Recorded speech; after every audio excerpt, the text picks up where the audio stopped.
Welcome to Altergeist. Now, this isn't a film about an undead alt chick or anything like that. This is a weird film which pretty much throws in the kitchen sink. If you want pretty much everything, we're talking ghosts, murder, aliens, then this is the film for you. So, basically, it kind of starts out in a fairly familiar premise that you've seen probably many times in these kind of lower budget horror films.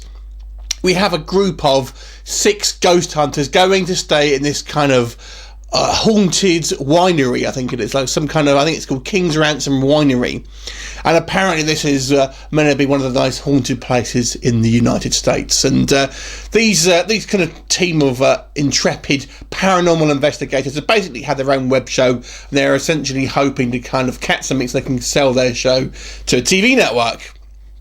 And this being obviously a horror film, as you'd probably expect, they kind of get more than they bargained for. And essentially we're told a little bit of backstory about this kind of this place. And there's been a variety of different kind of suicides and murders there, and all sorts of kind of gruesome goings on. And they're essentially staying in this kind of place for 48 hours, and near enough straight away kind of strange things start to happen. First of all, it's kind of, you know, noises and things like that, but it obviously gradually escalates. I won't go too much into the plot because it gets kind of pretty bizarre. The further this film kind of goes along, more and more kind of plot threads are actually added to it, and it does become a little bit confusing, I've got to say. You kind of watch such a mix of genres in a way, and such a variety of different things. It's kind of a little bit difficult to kind of keep tabs of what's going on, basically. So I won't spoil too much more of that into it, but basically there's all sorts of crazy stuff that goes on, basically paranormal and otherwise. So what's it like? So let me just go through the positives first of all. So firstly, I think this is the acting in this film is fairly good, pretty much all around. I mean, there's no kind of big name. It's not outstanding acting, but I think it's for the amount of kind of B movies that I kind of watch, this is certainly on the above average side. Everyone does a kind of, you know, a good sort of passable job. I think it's relatively well shot. It's a little bit dark at times. Obviously, you'd kind of expect it in a horror film, but I think sometimes the scenes are a little bit just too dark, where you can't quite see what's going on. But otherwise, it's kind of technically, I think it's quite, you know, it's all good. There are some scenes that are sort of found footage. They're kind of maybe about sort of 5-10% of the kind of scenes are sort of found footage. They just kind of intersplice it with the kind of the normal kind of the narrative, basically. So there are some sort of, obviously, some areas of the film where the quality isn't quite as good in regards, but I think it's more by design than anything else. The actual designs of the ghosts, the way they are, I actually quite like them. So there's a couple of scenes with the ghosts. The effects that they use are kind of like almost like a skippy videotape, and I quite like them. I think they look quite effective, to be honest. I do have a problem with some of the ghosts, the way they are, but I'll come on to that in the negatives.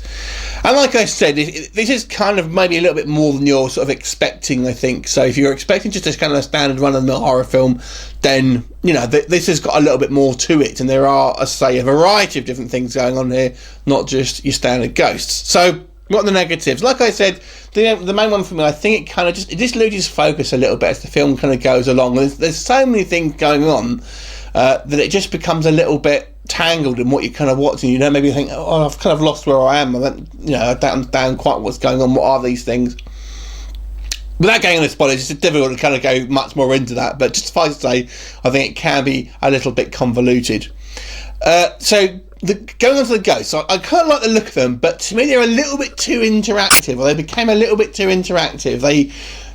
There are sort of scenes in this where characters are basically having sort of full-on conversations with ghosts, and I don't know, they seemed a little bit too sort of sentient for me.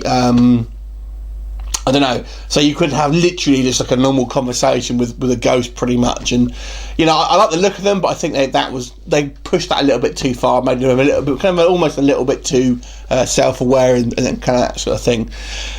The other, I guess, into the negative I'm going to have here, despite the fact this has got actually quite a lot of stuff going for it, it does fall into some of these kind of very sort of tried and tested cliches. I mean, we have this kind of group of people go into into this kind of house, and there's a typical thing where some of them are sneaking off to go and have sex and things like that, and there's all the sort of typical sort of jump scares and the bickering. I guess you could argue there's a forces here that are kind of encouraging without kind of spoiling what's going on, encouraging the arguments, but it just seems that people are a lot going into here, with kind of personal issues, and it's all sort of dragged up. One of the sort of plot points is one of the main girl is pregnant. This is kind of fairly early on you find this out, so it's not a spoiler. And I just think if these people obviously genuinely believe in ghosts, and if you were pregnant and you were going in to do ghost hunting and you thought this was your chance at going to, would that really be sensible? Come on, if you genuinely believed it.